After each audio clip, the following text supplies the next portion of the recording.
this is Lagatha. As you probably already know, she gets in every shot. And this is Annie. Hello. Oh, I know. Special guest, Lagatha. Hello. And Annie and I met in the pre-apprenticeship program that we did together called ANEW. And she is in the 01 program. Yeah. So, hi. Welcome. Thank you. Thank you for having me. So tell me about how you found out about becoming an electrician and why that appealed to you. Yeah, I actually was a teacher before I became an electrician. I went to grad school to get a degree in education, and I was in college asking my professors, hey, what's the job market look like? Yeah. Will we be able to get jobs? Yeah. And there had just been a hiring freeze for public employees, and so everyone was really nervous. We were like, we're not going to be able to get jobs. And our professors basically said, yeah, you're not going to be able to get a job. When was this? So 2013. Okay. And so we all kind of panicked, right? And some of my friends from my grad cohort got jobs right out the gate, but I kind of hesitated, and that should have probably been my first sign that maybe maybe I should try something else. But I was like, up to that point, I had been pretty decent at school myself. I always loved my subjects that I studied in school, and I was like, I wanted to share that with someone else. I want to impart knowledge. I had so many great teachers when I was going through school that I was like, I want to give that experience to someone else. Yeah. And I was passionate about teaching, and you have to like kids. I liked kids. I was like, I have everything I need to be successful. But I kind of hesitated to become a teacher because I had, done an unpaid internship. I actually had to pay graduate tuition to do an internship as a teacher. And I was like, I don't know if this is the best fit for me at this time in my life. So maybe I should think about it. So I spent a little time thinking about it. And then eventually my thinking about it and my need to pay for stuff sort of diverged. And I thought, okay, I guess I gotta make a choice. And so I started looking for jobs on Craigslist, because that's just what you do sometimes. Yeah. And I found a job listing for a private school, and I decided to apply. And I actually got a lot of heat from some of my friends who I went to grad school with, because they were like, why would you work in a private school? You're selling out. And I was like, do you see the job market? Right. It is abysmal. And these are folks who also didn't have jobs, were mad at me for getting a job. And I was like, I mean, whatever. And a lot of those folks over time, they kind of came to, we all sort of got jobs in various areas and fields and subjects, and mostly in education. Some folks didn't go into education at all who had gotten degrees in education, but we just sort of, over time, they kind of understood, you had to do what you had to do. So I worked at a private school for a couple years. It was a kind of a small private school, experiential learning. We went on a lot of field trips. It was very hippy-dippy. It was super fun. The school closed, which was really sad. And so when it closed, I had to find another job, and I thought, I'm already teaching, I have the momentum, let's apply somewhere else. And I applied to work in a public high school. I went from working in a small, rural, hippy-dippy private school to a large urban high school. Yeah. And teaching high school social studies. I was teaching AP right out the gate as a new high school teacher, which was really challenging. But I loved my students, I loved the community. There's so many things I loved about it. The parents are incredible and really supportive. I ended up starting to feel sort of burnt out after about 2 years. That's pretty typical. Most teachers, I think it's more than 60% of teachers leave within 5 years. Wow. Which is incredibly high. Yeah. I made it to 6 years. Wow. I hung in there because I loved the kids. I hung in there because I loved the community. But I just got so tired and so beat down. And I think what really did it in the end was COVID and teaching remotely. Because I was on the computer 6 to 7 hours a day. Wow. And it just wore me down. I was already tired. COVID was awful. Continues to be awful, but the quarantine period was really isolating, and my home became my work. Yeah. And I couldn't escape it. Yeah. I couldn't go anywhere I couldn't get away from it. Yeah. I could never leave work. Yeah. I was always on. Yeah. You know, it was too much. I'd actually learned about being an electrician from, I had an amazing teacher who I taught government with. His name's Nate Bowling. He's actually was Washington State Teacher of the Year, and he was a nominee for National Teacher of the Year. Fantastic person, Tacoma person, and just really, really wonderful. He actually teaches him and his wife, who I used to do a podcast with, really amazing people. Left Tacoma, they actually are teaching abroad because they were like, we want to do something different as well, so they went abroad. But Nate brought in someone, I'm trying to remember, I think it was WorkPath Washington. It was one of the organizations that helps high school students find apprenticeships. Okay. Because we both had a lot of seniors who didn't know what they wanted to do. Yeah.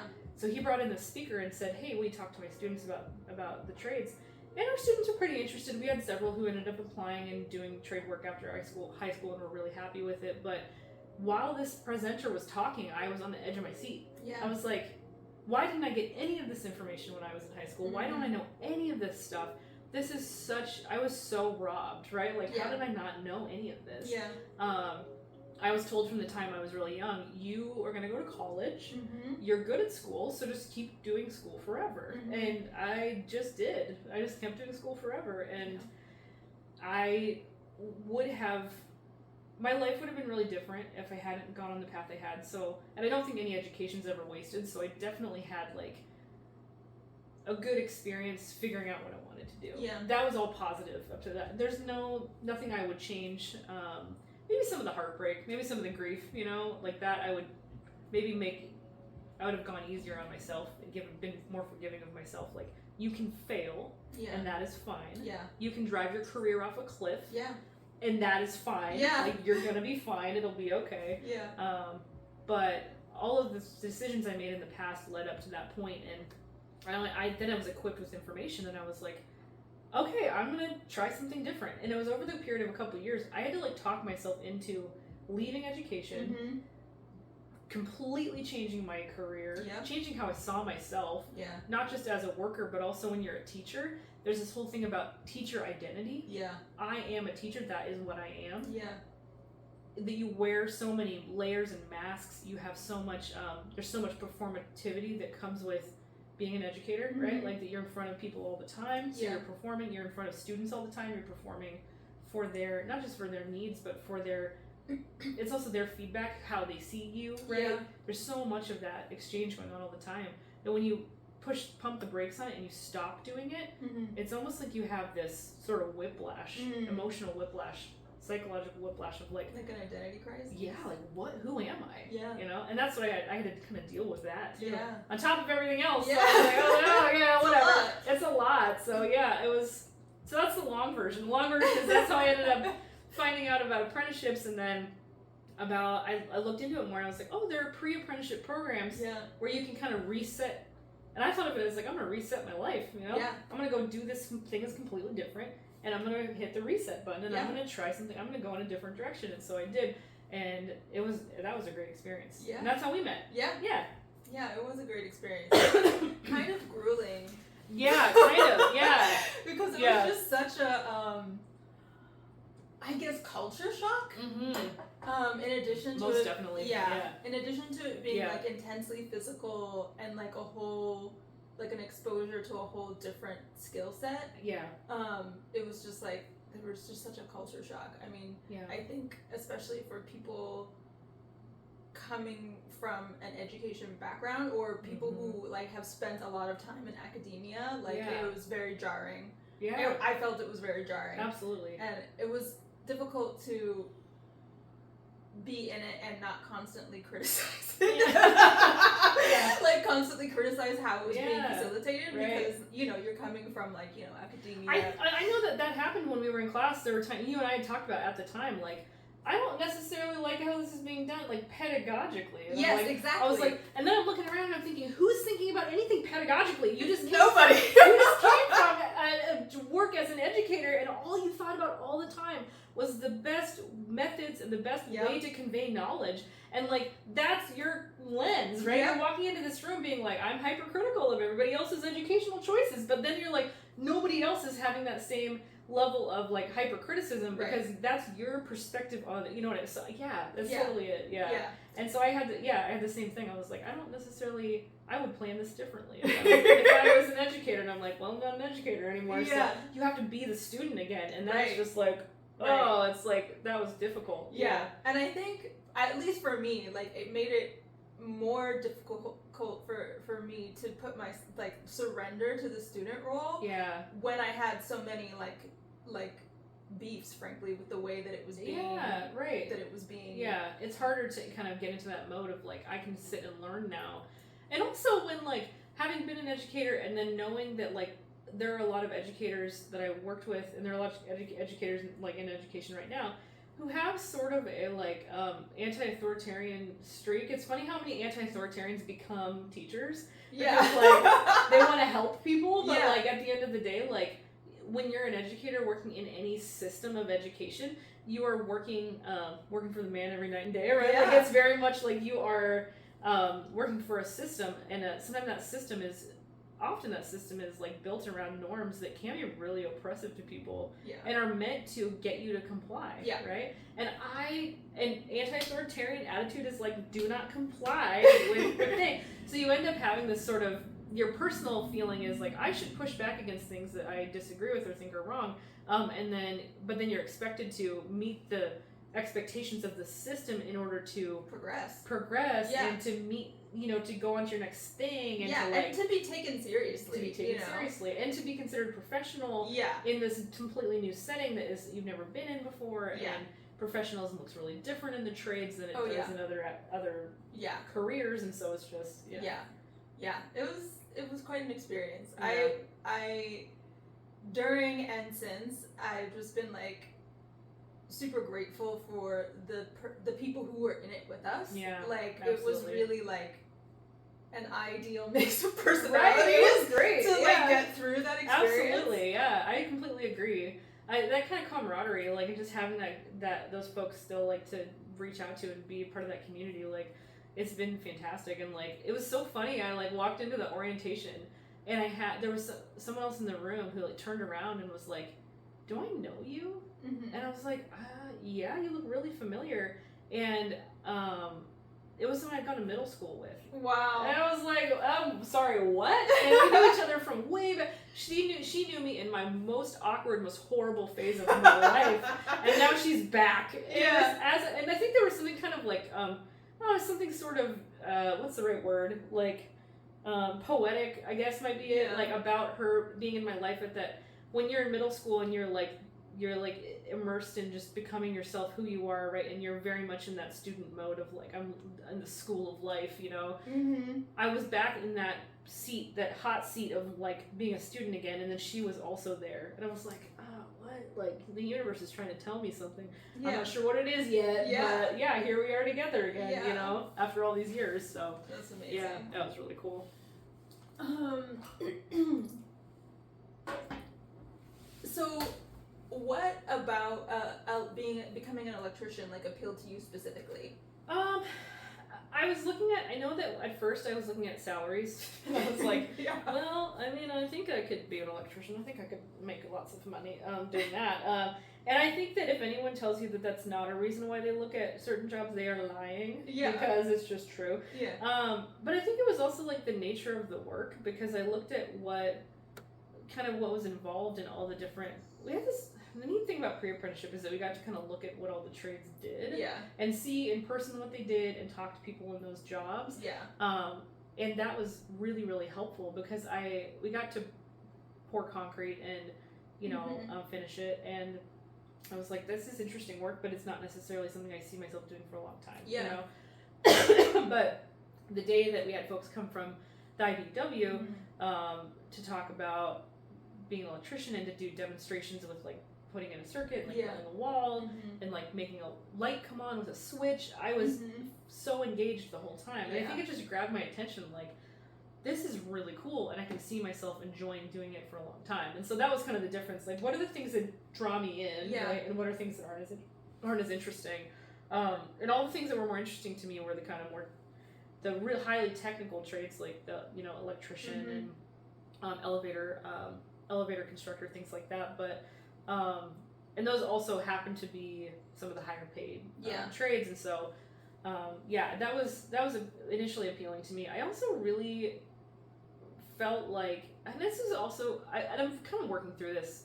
I feel like I need more therapy about this, but like I'm kind of working through the idea of like, you don't have to be everybody's hero all the time. Yeah. Because I had this hero complex of being a teacher of like, I'm going to save the world. Right. And I can save the world. I am one person who will save the world. And it took me a really long time to not have that feeling or that drive or that pull to like fix everything and make it better all the time. But literally the electrical system and systems and all of the electricity that we use in our everyday lives, we so take for granted because it is so critically important. Yeah. And I think one of the stories that kind of came up, and now I can't remember the guy's name and I feel really bad, but when we were doing like mock interviews in a pre-apprenticeship, I remember I had found this story about this guy in Texas who lives in an iron lung. He lives in an iron lung. Like, he had polio as a child in the 1950s, early 1960s, before there was a vaccine. Had polio, was paralyzed, and could not breathe without the assistance of a early Soviet era breathing machine that has negative pressure on your lungs to make it so that you can breathe. And he lives in an iron lung. Yeah. He had a very fulfilling life. He's alive. He's still alive. Has a very fulfilling life. He's a lawyer. He has lots of friends. He is just a very well-liked person in his community. He's able to leave the iron lung for very short periods of time. But as he gets older, his lungs have gotten weaker, and so it's just difficult for him to leave his home. But he has a very fulfilling life. But his machine runs on electricity. And that's one example of people's lives that are improved, saved, made better by electricity. Yeah. And so there was something about this, like, I can still help people, right? Even though like I said, is something to work through, because you don't need to save everybody all the time, turns out. No, but I mean, I understand that impulse. Like, similarly, like, I was just kind of like fascinated by the fact that like we really take our utter dependency on electricity completely for granted. Oh, absolutely. Like, our entire way of modern living is not possible without electricity. And the flip side of that is so crazy, is how vulnerable our power grid is, right? Like, and we know that living here because we had like the power substation attack in Pierce County, right? And then there was another one in Oregon and on the East Coast, and like our power grid is so vulnerable. And as you think about like how important it is to have people who are skilled and knowledgeable, who know how to fix these things, who know how to like maintain them, because it's so critically important to how we live, right? When your power goes out, how inconvenienced are you when your power goes out even for a short time, right? Yeah, and for the most part, like, most people are like completely helpless in that situation. You just have to sit and wait. I remember when I was living in Portland, when we had that crazy snowstorm. Not this one that we just had, but there was another one like in 2021. And it like resulted in like a lot of like thick ice building up on the power lines. The trees were like cracking and breaking under the weight of it. Yeah. And I was a resident manager for a small apartment complex at the time, and the power went out for 3 days. 3 days. 3 days. I was heating. I'm irritable thinking about it going out for 3 hours. Yeah. Let alone 3 days. But people were calling me like, "What are you gonna do about this?" And I was like, literally nothing. Like, literally nothing. Like, wait for the lineman to fix it. You know, because so and this was before I entered the trade, and had even considered it, but I thought about that when I did come across my radar, and I was like, wow, it's like not only is it like a skill that enables you to like be a resource for your community wherever you live and work, but it's like crazy empowering. Absolutely. Like, I was just like no pun intended, literally it is so empowering. Yes! To be like, no, I know how to fix that. I can fix that for you. Like, I when I was it was probably in like the early 2010s, there was a massive power outage in like North Pierce County and South King County. My mom, I think she was without power for 7 or 8 days, and she relied on like the YMCA. They had power, so she could go shower. She relied on like all these other resources to kind of get by, but like, and she had a wood stove, but like if she hadn't had some of those resources, like that would have been so challenging, and she she wouldn't have been able to keep living in her home. Like, it was not safe, right? And I saw something about the power grid is so vulnerable that if there was massive disruption where the power grid was down for a period of like 18 months, which is not out of the realm of possibility if the power grid was like to be like compromised, that up to 90% of the population would die. Yeah. 90% of the human population of the United States, right? And you're just like, that actually hundreds of millions of people. That completely makes sense because of how dependent we are on electricity, and our communication is so dependent on the internet. Which is like, people are completely unaware of how fragile it is. Yeah, it's so fragile. It's just like, this is our appeal. This is our appeal to anybody watching. Like, take it seriously because our power grid is so vulnerable. Yeah, and very old. Yeah, you know, like not only like with the recent like attacks on substations, but even before that, like, we haven't invested. Antiquated technology, right? Yeah. But the reason we haven't invested is because most of the power grids are privately owned, and so they're not required to. Right. Which is bizarre. Because you think that you think they want to like for profit margins alone, like you want to keep it as maintained as possible. You would think that, but that's not the case. No. Yeah.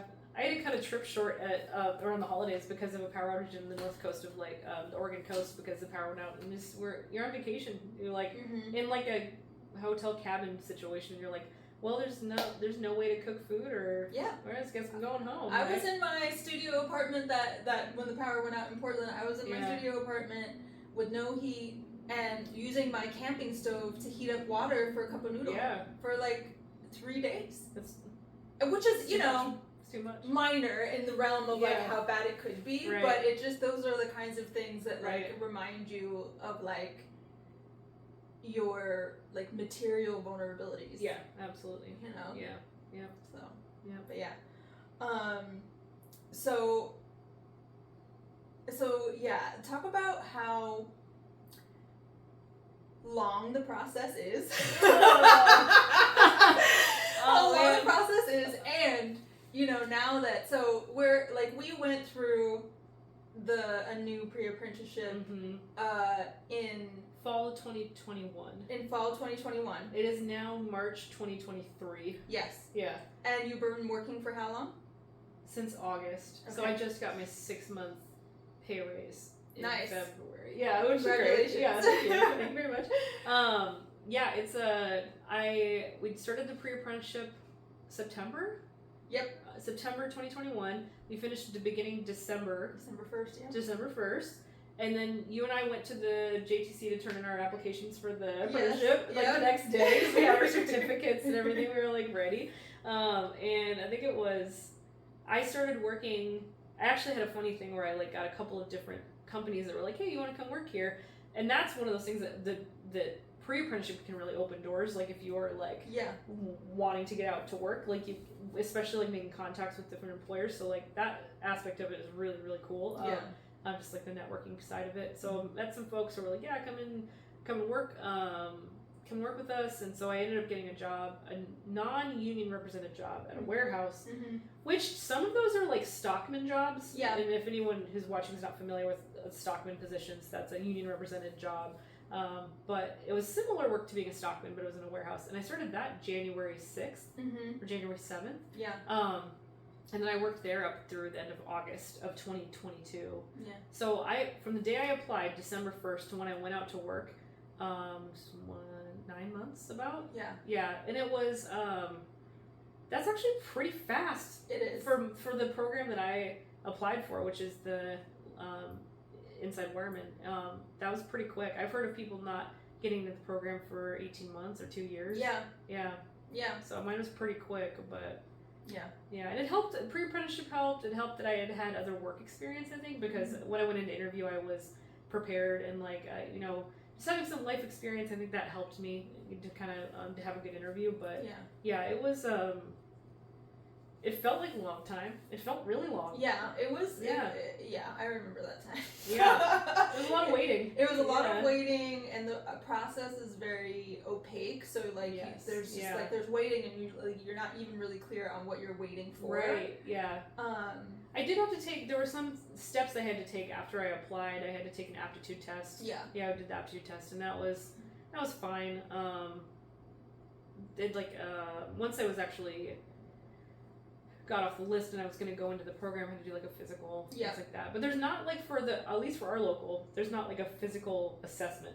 Mm-hmm. Like you get a physical with a doctor, but you don't get to like make sure you're not colorblind, which actually really good, because I was looking at some wires yesterday at work and I was like, is it pink or is it red? Because there's some wire companies that make wire, the coating they put on the outside is like Nantucket red. It's not true red. It looks like dark pink. Yeah. And it's stressful. Yeah. It's stressful because you'll have Nantucket red next to like flamingo pink, and you're like, are you red or are you pink? So they do things like check if you're colorblind, which actually is really helpful. Yeah. But I had they don't have a physical assessment like the carpenters. They like make you climb a ladder with a bucket of cinder blocks or whatever. They don't make you do that for our local that's true. The electrical programs, but yeah. I remember when we were in the pre-apprentice program and we took a field trip to the laborers union and saw the physical that they had to go through to get into the program. It was fucking grueling, y'all. Yeah, like if you're into that, become a laborer. Yeah. But if you're kind of an egghead and you don't want to do that, you should be an electrician. Yeah. I mean, it's not that there aren't physical, like, you will get a workout being an electrician. Absolutely. But it's physically challenging, but differently physically challenging than other trades are very physical. Like, I see, like, when I'm up in my lift and I'm just, like, tinkering with wires at work, and I look down, I see the iron workers just like beating on something, or like, welding, and they're hot, and they're in there. I'm like, okay, we have different jobs, right? Like, it's okay to recognize that. Yeah. But their work is more physically demanding than mine. But yeah. So you're 6 months into working. Like, how do you feel about it? Are you still jazzed about being an electrician? Yeah, I actually really like it. I didn't have my first, like, bad day at work until I was, like, 3 months in, which is really crazy because I've never gone that long in a job without having one really bad day. Like, so I was about 3 months in and I was like, oh, man, this day sucked. And there are certain things about it that I didn't love starting out, like, but a lot of that was actually just me getting used to being in a new job and getting to know new people and getting to know the workflow and getting to know how people communicate with each other and getting to know like tool names that I didn't know or material names that I didn't know. People like, give me a CJ, get me a Sammy. I'm like, they're all nicknames. Yeah. Electricians are terrible at this. They have 6 nicknames for everything. Yeah. Everything has 6 names. With every group of people, it's different. Right. There's a connector called a from to. To go from something to something else. It's to go from EMT to flex and to a box. And I'm like, I don't, there's a technical name for it. Do I know that name? No, I don't. It's called a from to. It's like used to could. Yeah. I used to could do it. It's a from to. Yeah. So things like that. It's really unhelpful, actually. Yeah, it's like, hard. Because like when you were working in the stockman kind of position, I also started in a stockman position, and you have to learn all the real names for things. Yeah. But as soon as you get out working with electricians, like nobody uses those names, and you're like, you have to learn all over again, like what the fuck people are talking about. Yeah, exactly. And so I think that aspect of it, learning a whole new language of work, was the challenging part, and the language of work being like how people talk to each other, what stuff is called, when you take breaks and lunch, how you protect your time, because like as a teacher, I did not protect my time, y'all. I was not that person. I was like, I'll give it my all with 0 boundaries. Like, I had very healthy boundaries with students. I did not have very healthy boundaries with time, where I would get to the end of the day and I would be like, day's not over till it's over, right? Like their contract time, what's that? Who's she? Yeah. I don't know. What is contract? Like I did not take that seriously. But as an electrician, if you don't take your contract seriously, and if you don't protect your time, and if you don't protect your peace, and if you don't take your lunch, everybody thinks you're weird. Yeah. They think you're weird. They're like, whoa, you need to slow down, you need to take a break. Did you have your break yet? Did you, and people take it really seriously. Yeah. And it's so interesting to me, having come from a female-dominated profession that was a union profession, being an educator, where women were just kind of expected to sort of just like, work unpaid overtime all the time, and that was actually fine. And if you did it, you were better. You were kind of heroic. You were kind of like, I'm doing 120,000%, right? And then like in a male-dominated union represented profession, people are like, our contract really, really, really, really, really, really matters.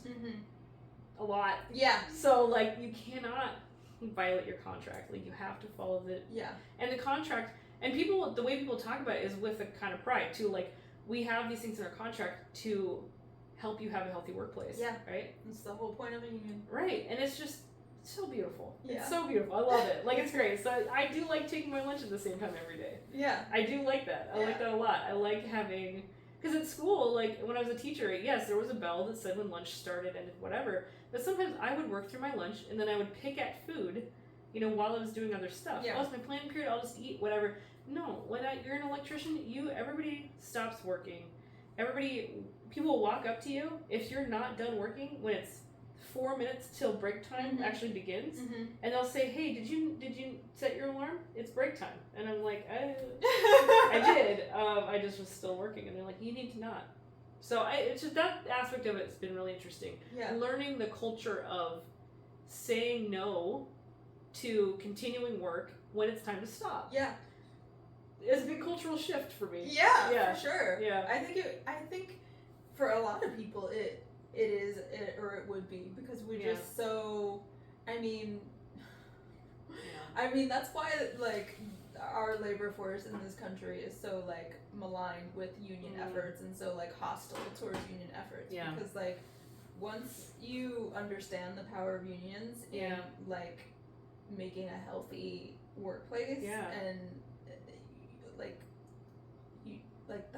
that's a Pandora's box that capitalism is like, nope. We don't want it. We don't want them to know. Yeah.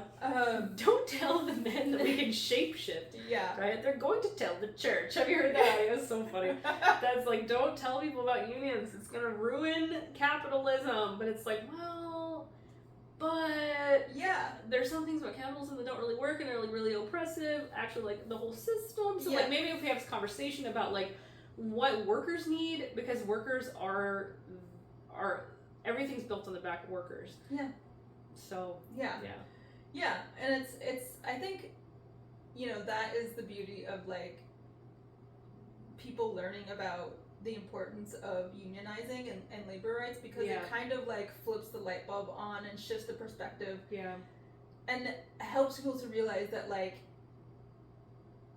every contractor, business owner, corporation is just a person or a group of people who have some sort of aspiration, some dream, if you will, that they want to accomplish, that they cannot accomplish without the labor of other people. Right. And therefore is contingent on the labor force, right? So we're out here making other people's dreams come true. Right. Like, it's us. I also think that there's this really important piece of it that unions also decommodify workers, right? So like you think about like the worker as like a unit of capital, right? Or like a human resource, literally a human resource, right?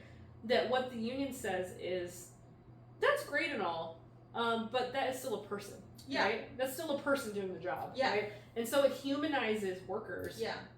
Oh, which is such a bad thing for when you're trying to objectify people. Yeah. Like, dehumanize them to make them into human capital. Right. Because it's not good for the bottom line when your workforce is populated by human persons, right? Yeah, because we have needs that can't easily be summarized on a spreadsheet or calculated. Exactly. Like you actually have to engage with us. Yep, exactly. And like, problem solve and dialogue and communicate. Absolutely. It's not just like a formula, exactly.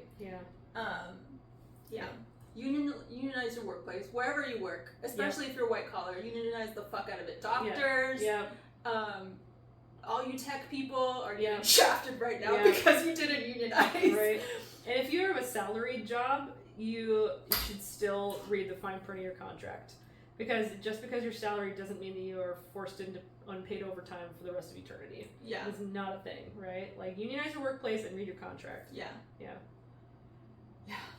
I'm feeling paranoid, so let me check that it's still recording. Okay.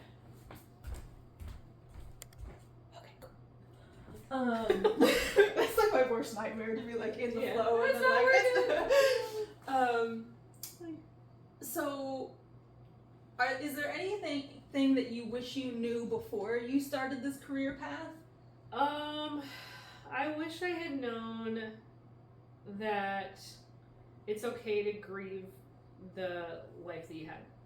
because I think that that's something that I think some people don't feel it so directly because they don't feel it so hard because they either just never really were that emotionally invested in any job before, which I get. Like, people don't get emotionally invested in their jobs necessarily unless they have a real compelling reason to be, and my compelling reason was I work with kids, right? And I have this, like, we used to call it teachers, it's heart work, right? You know, like, it's very touchy-feely feelings, right? And you can talk about your feelings a lot.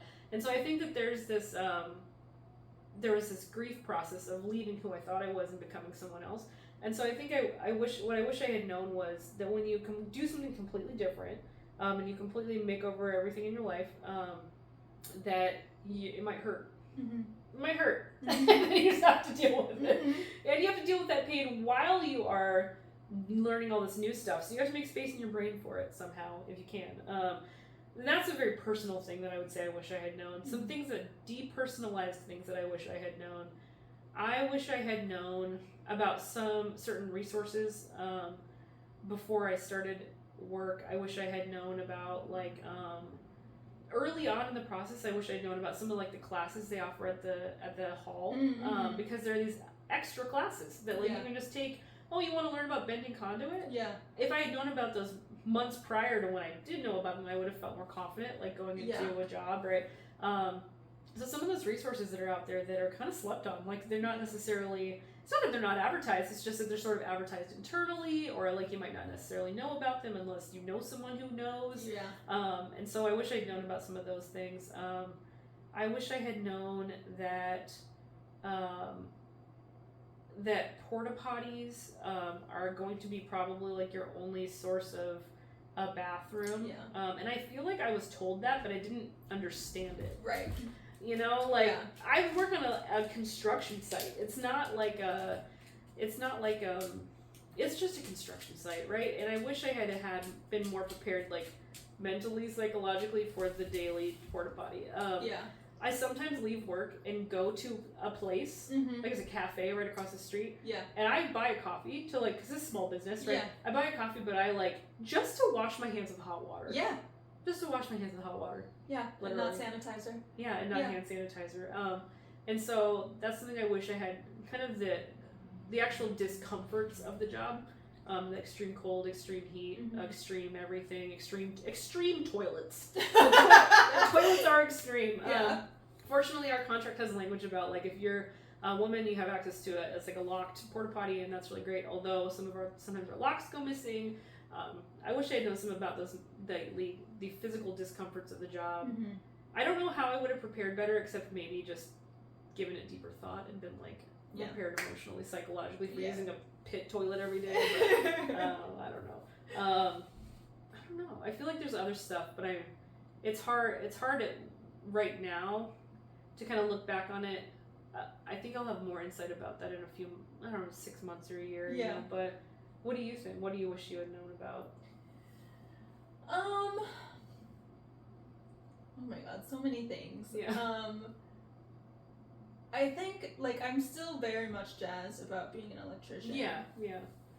But I have been, like, frustrated with sort of the residential system, because you're in the commercial program. Yeah, we're in really different programs. Like, yours is really different. You might actually get to use a toilet every once in a while. I don't know. Yeah, I mean, sometimes.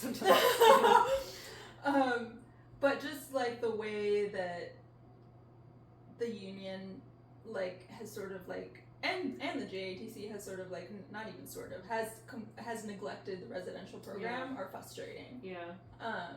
Because I kind of feel like if you're not going to give it the attention that it needs and deserves, then just get rid of it.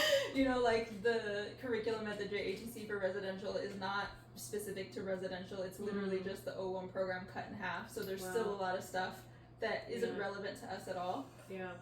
That's frustrating. And, you know, for example, like, we don't have a class on residential wiring until the second year. Weird.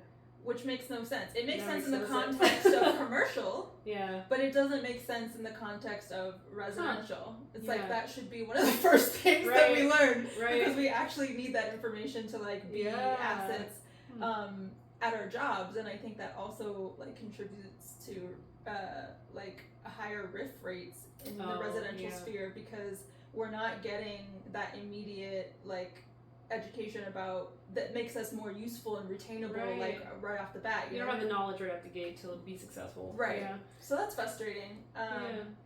Interesting. But I mean, the work itself, I still am very fascinated with, and I kind of like joke. I feel like the joke I have with people who don't actually understand why I did this, like why I changed my career, and like, or like, why are you an electrician? That makes no sense.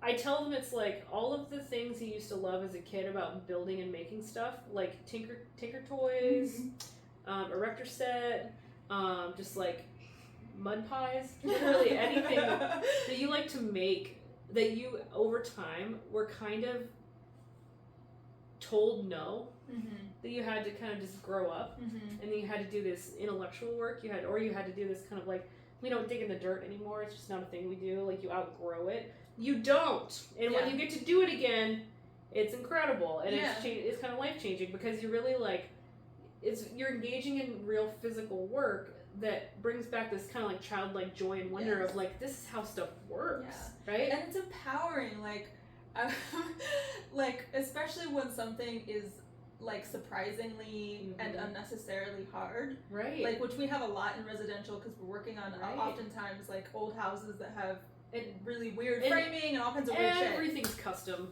Everything's just bespoke. Yeah. You know, like somebody, when they built the house in the 1940s or whatever, was like, this is the height of technology. And right. Like, oh my god. Yeah. And it's a nightmare to retrofit. And so you often find yourself in these situations where you need to build something or fix something, and it's just not working. Right.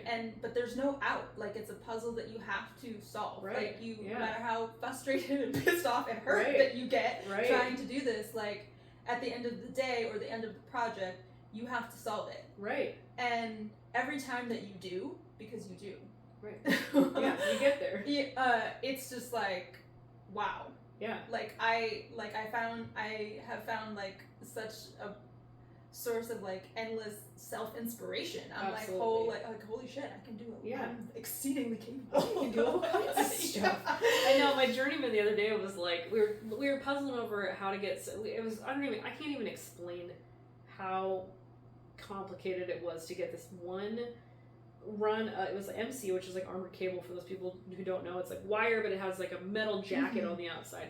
And we had to get it, and they only have this bend radius, so if you bend them too much, they break. So you can't bend them too much, otherwise they get all fussy, and they're like, it's like a fussy cat, right? Like you can't, they're very particular. Yeah. So we had to get it down this kind of around a column and down this weird hole, and then stuck into a box, because that box was going to meet up with all the other wires to like power this whole section of the room, right?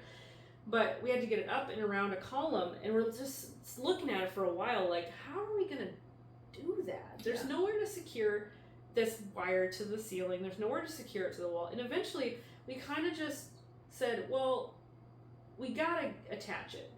So we're just going to make it work, right? And if the inspector comes through and is like, that is not good, you can't do that, then that'll be a conversation for future us. Right? Yeah. But like, when you're in the moment, you're like, I can't walk away from this knowing that it's not done. I can't walk away from this knowing that it needs to be done. It's on my to-do list. I need to solve this problem. I'm going to stand here and I'm going to solve it. And how many times in your life do you need to stop and solve problems? Either personal problems, relationship problems, neighbor problem, anything you can think of. You need to stop and solve a problem, then you actually get to stop and think about it and solve it. You don't. And so when you're at work and you get to resolve something like that, oh, what a feeling. So satisfying. Slam dunk. Yeah. So even if you leave at the end of the day and you're like going home to like a messy life, you know, you can just be like, I got something done today. I did it. I finished that thing. Yeah. And it felt really good to finish it. Yeah. And now it's done. And every time you walk by it, you're like, I did that. I solved it. Yeah. Right? That feels really good. It does. Yeah. And it feels good to just like be walking around.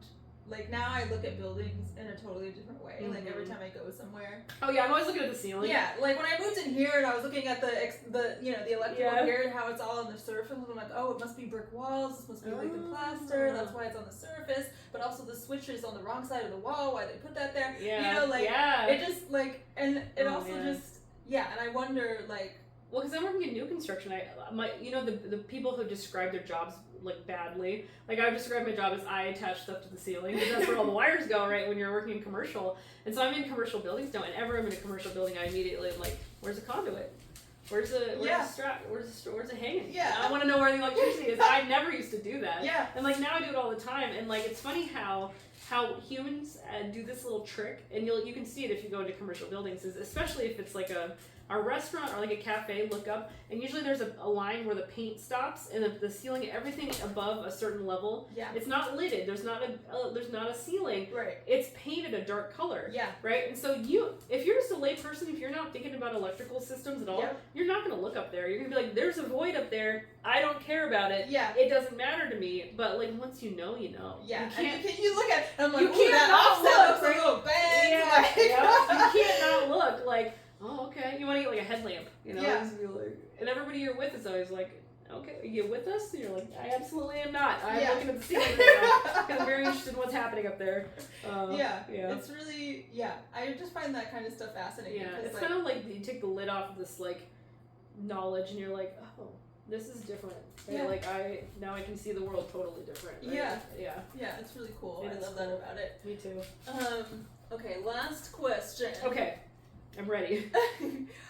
What's one thing that you think would help increase and sustain more diversity in the trades that's not already being done well or often enough? Oh my gosh. Intervention in schools, early intervention in schools, so that students have information. And coming from education and seeing what a lack of information there was teaching in a comprehensive public high school, the students who knew about apprenticeships were students who were already interested or inclined to take like shop classes.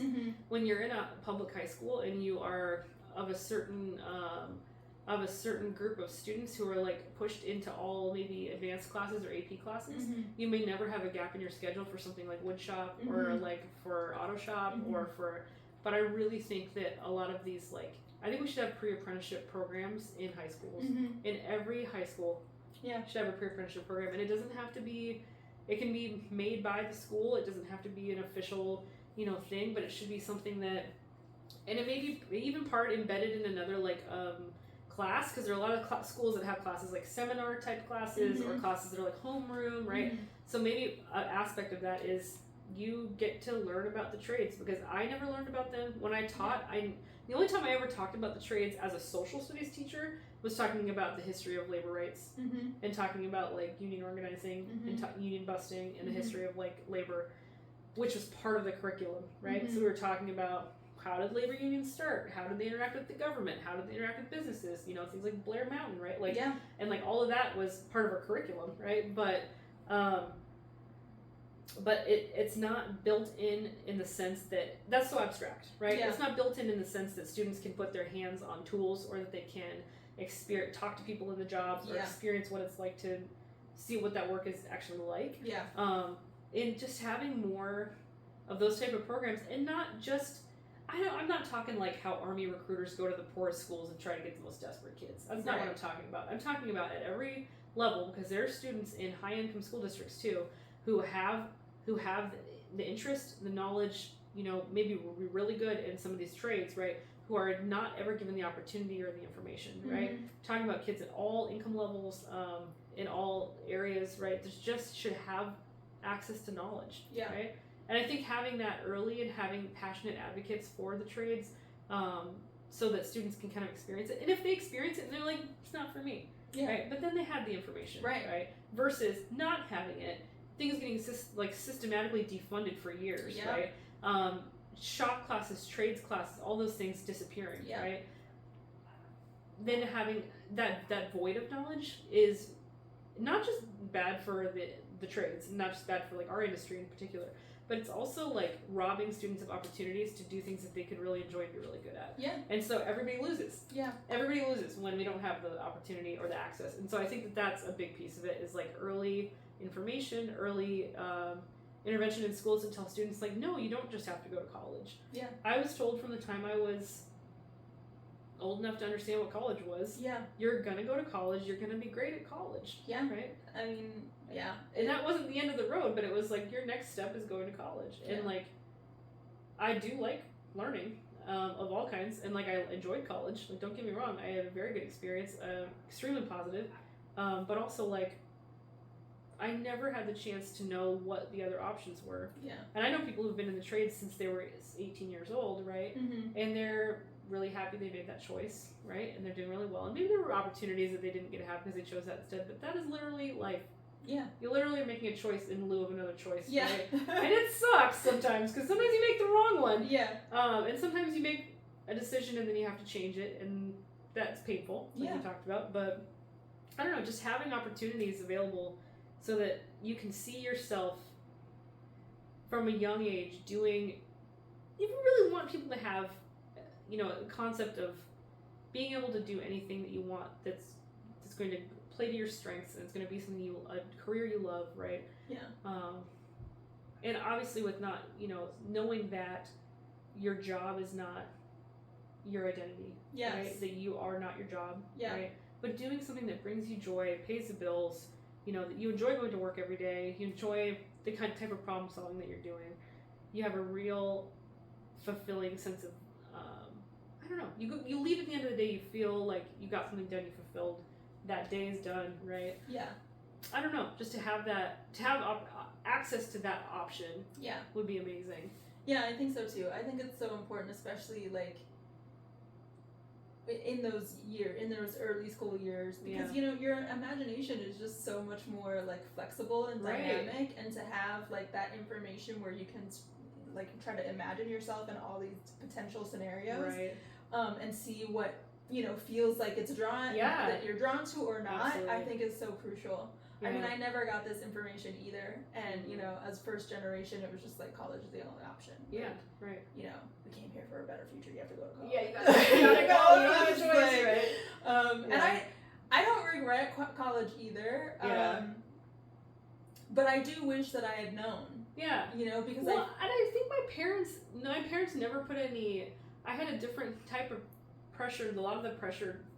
I think my parents would have been really happy so long as I was happy and I ended up all right, you know, like whatever I was doing, I was stable and I was, you know, living independently. I think they were kind of just like, they weren't worried about my brother. He was kind of a goofball. They were like, we gotta get him, you know, his life figured out. And so they weren't as worried about me because I was kind of like, everything I was doing was like slam dunks. They were like, she's gonna be fine, right? She'll be okay. She's doing okay in school, and that was like the benchmark, right? You doing okay in school? You good, you know? Yeah. But I had this sort of like, just this pressure from, especially. It wasn't even really my teachers. A lot of my teachers were like, do what you want to do to be happy, you know, but because they kind of knew. They were like, you could be successful doing all kinds of things, like just find something you like. I had a college career counselor who had resources about apprenticeships, had resources about OJT, had resources about all kinds of stuff, but didn't give it to everybody. You know what I mean? And it was that filter, right? It was that filter on the knowledge, right? That one bottleneck person. Yeah. And she wasn't doing it maliciously. Yeah. She wasn't trying to hurt me. She wasn't trying to prevent me from doing something that I could have been good at. She was like, had limited time, limited resources, and she was one person, and she was like, I'm going to give you all the information about college. And that's it. Yeah. That's what we have time for today. Like, so, I think I just, I don't know. I wish I'd had those adults who were like advocating for other options because I would have been interested in learning more about them. So, yeah.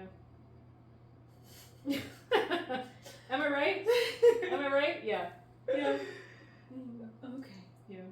Thank you for being patient like that. That was my last question. Yeah, that was fantastic. You did great. You did great, buddy. Anything else you'd like to add? No, just that. Thanks for having me. Yeah, it's been really fun. This.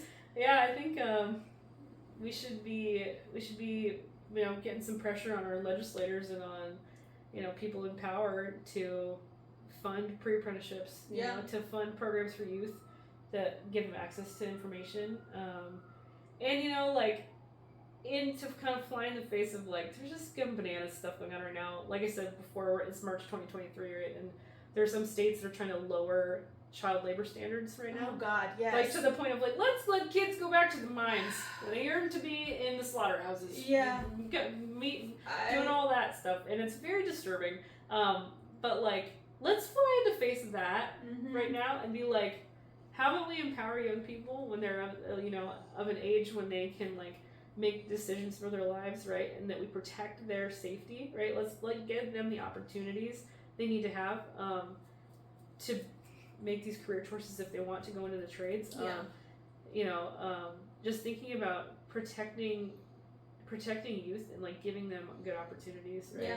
I think that's really critical. And so like I guess the takeaway I've been thinking about this a lot is we got to get in touch with legislators. We got to get them to fund things that are good for youth and are good for adults. So like you get to be in your mid-30s, you know, and you're like, I need to change my career. Yeah. I was 37 when I was like, yep, I'm gonna become an electrician. Right. Exactly. Yeah. Yeah. And so having those opportunities so that if you are going to change your career, that it's available, it's an option. And that there's support. I feel like that's something that just historically in general the U.S. has not been great about funding career transitions. Right. You know? Yeah. Like. Yeah. Because you really are, if you really are starting over, you know, I mean, granted, I did replace my teaching income in the first 6 months of being an electrician, which is interesting. But still, that the loss of wages during that transition, right? And I'm transitioning into a high demand industry, right? Like we need more electricians, we need more people to fill these jobs, right? But that first year is pretty financially brutal. Yeah, it's hard financially. So and a lot of people, specifically speaking of women and women of color, that is something that is a huge contributor to like women and women of color not making it through the apprenticeship and dropping out. We are the highest demographic of dropouts of the IBEW apprenticeship. I believe that. So like it would definitely help to have, you know, some more financial support, to have some, you know, to help people get through that transition, because it can be really challenging. And I think just kind of putting pressure on and you know, positive directions to make sure that the careers that we're enjoying right now are options for others, that we open doors for other people. You don't kick the ladder behind you on the way up. You leave the door open. You know what I mean? Like we leave the door open for people. And make the path easier for other people. Because gatekeeping, we don't do that. We don't do that. It's like, why? Exactly. Like, I don't want to be the only black woman. No. You know. At work site after work site, company after company. I don't enjoy that. No. At all. No. You want to feel like you are part of a community that not only values you, period, but also values diverse experiences and diverse perspectives, and not diverse for the sake of diversity. Right. Because you actually genuinely care about what other people think. You have empathy for other people's experiences. And you want your workplace to be better. Period. Yeah. Period. Well, that is a great note to end on. Thank you so much for taking the time to do this. It's absolutely. Really great to see you. Thank you. Catch up. I'm gonna press stop. You did good, so good, Larissa.